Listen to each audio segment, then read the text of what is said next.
Welcome back to College Football Addiction. We got a bombshell report that has been dropped by Matt Baker and Brendan Marks of The Athletic, talking about North Carolina exploring options, figuring out options, trying to find an option to potentially leave the ACC.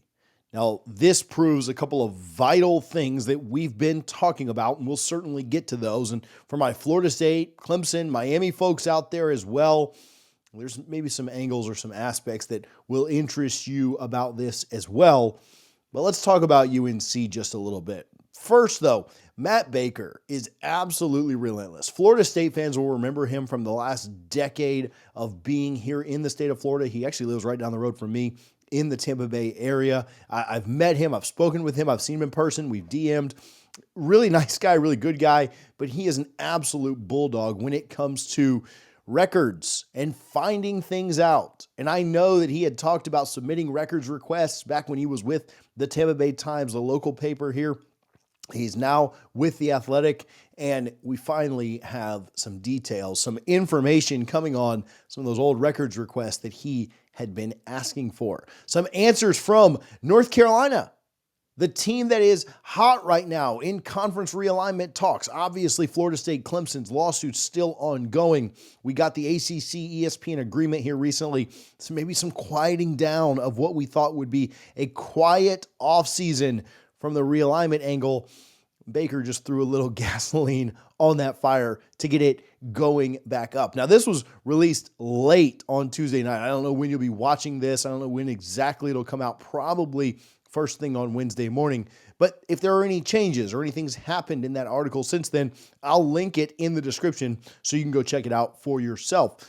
But the article alleges, and based on the records that they have gotten, that North Carolina has spent well over $500,000, over $600,000 in legal fees dating back over 2+ years for what exactly we don't know. But it all seems to be centered around exploring options of leaving the conference. We know that Clemson has paid over $1 million. Florida State, it's reported that they've paid over $3 million in legal fees combined in their very public disputes against the ACC. But North Carolina's been working too. And we've been talking about this. We've been talking about the fact that other members of this conference are quietly fighting this fight, not publicly like Florida State and Clemson, but are quietly fighting this fight. Some of them for different reasons, right? And we'll talk about some of those in a moment. But what was interesting to me about this article is that it talked about how the majority of the payments came in the early months of 2024. More than half of the money that UNC has spent exploring options, getting consulting done, trying to figure things out, laying the groundwork, the framework for potentially an exit from this conference, came when Florida State and Clemson were most public and the loudest with their fights against the ACC in court. However, that's not where it started. This started for North Carolina, according to Baker, back in September of 2022. That was right after Texas and Oklahoma had been announced. That was before we got some of the Big Ten movement.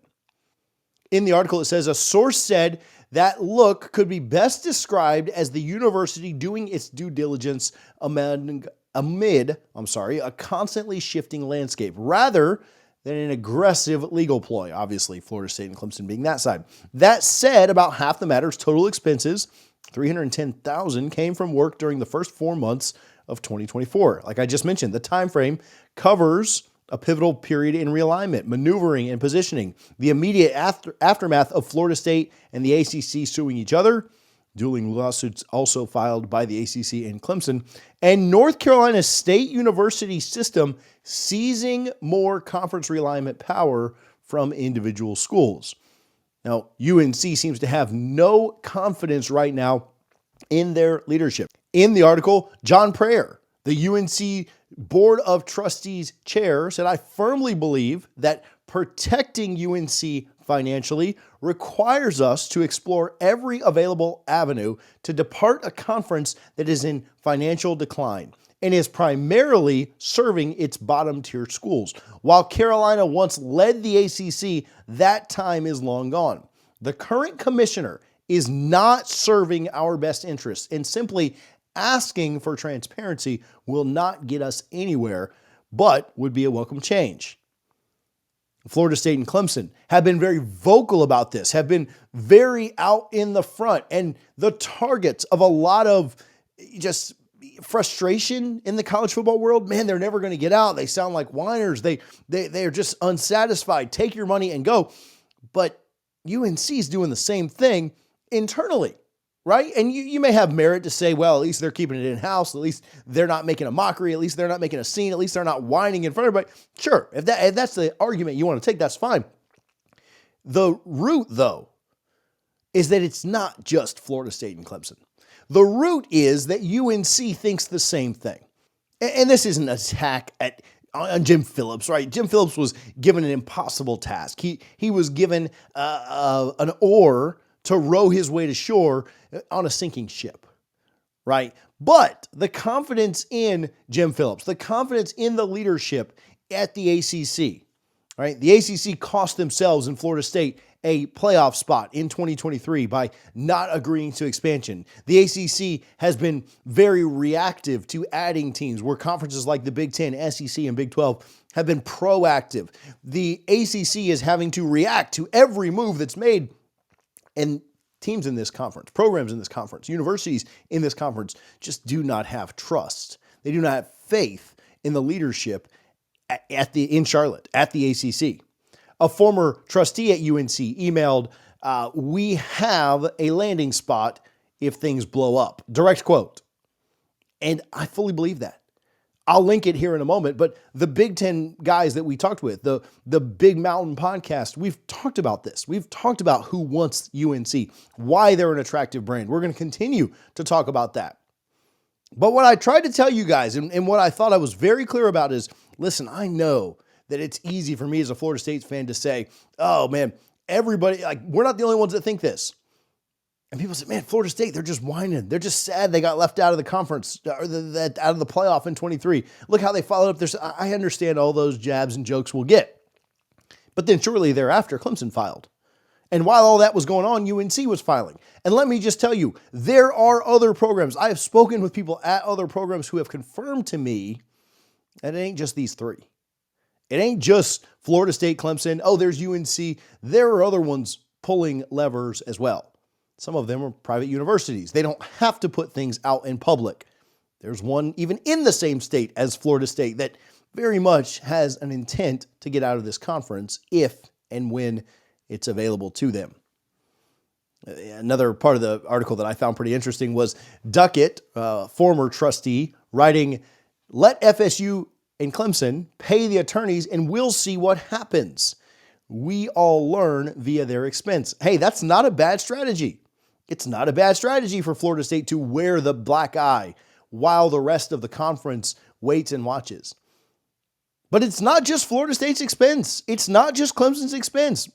UNC up over $500,000 in legal fees just to explore options, just to know what their chances are. I don't know about you, but I don't know too many universities that are dropping $500,000 just to check into a few things. And that's certainly my observation. That's certainly my take on it. Maybe I'm wrong, but I don't know too many universities that are dropping that kind of coin just to explore options, just to check things out. It seems to me like UNC has a very clear goal, and it's one that shouldn't surprise anybody. Remember, UNC voted no on adding teams to this conference. They were the third team. Florida State and Clemson were very public about it. UNC did not want Cal, Stanford, or SMU in this conference. They didn't think that it made sense to add those teams from a revenue standpoint. And so UNC was one that voted no on adding teams. Think about what UNC's done this offseason. You guys know about the Belichick angle. I don't need to rehash that. They want to win. They want to be a team that competes. They want the eyeballs, and they get them, and they will get them. And then we don't even have to mention hoops. We understand the power that North Carolina is. And when you marry Belichick with the UNC brand and then you maybe pair that with a bigger conference, an SEC or a Big Ten, what does that do for the North Carolina University? What does that do for their revenue and their budgets and things like that? Ultimately, this is, no matter what ends up happening, this is not great for the ACC.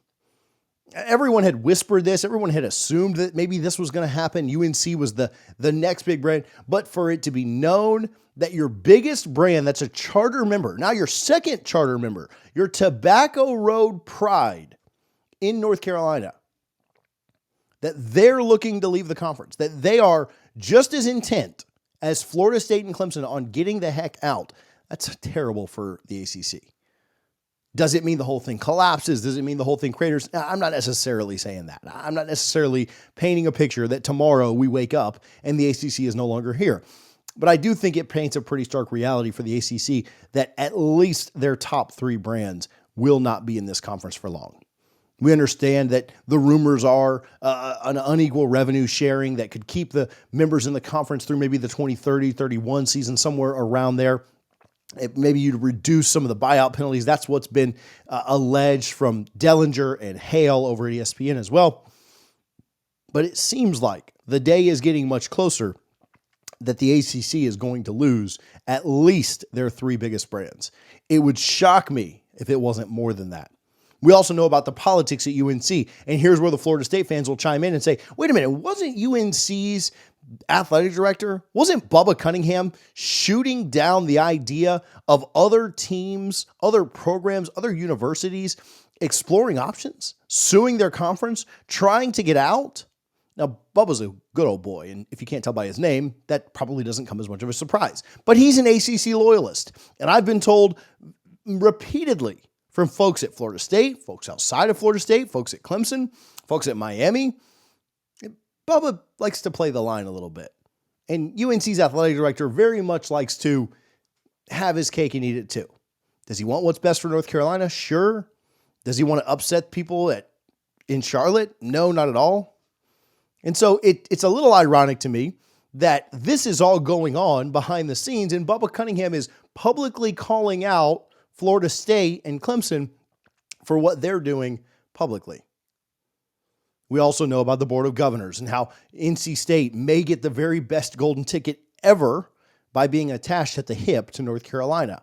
We understand the politics that surround North Carolina. But all of that aside, the Board of Governors and Bubba Cunningham and what's been said publicly and what's been done privately and all of those factors, the bottom line is this: UNC is actively working to get out of this conference. They haven't filed a lawsuit. They haven't sued the conference. I doubt they will unless that ever becomes necessary. Or maybe if Florida State and Clemson get out, maybe that's their way. Maybe it's the SEC moving chess pieces. Maybe it's the Big Ten making out. Who knows how it happens? But it would shock me if Florida State and Clemson and UNC are not out of this conference sooner rather than later. Is that sooner 2030? Is that sooner 2031? Is that how it's reduced? I don't know, but I can guarantee you it will not be the 2036 number that gets flouted around so often. Now, the big question is, can UNC get out? And how do they get out? Well, we answer that question, and it might be a little more simple than you think. You can click the video on the screen right now to hear our conversation with the Big Mountain Podcast about it.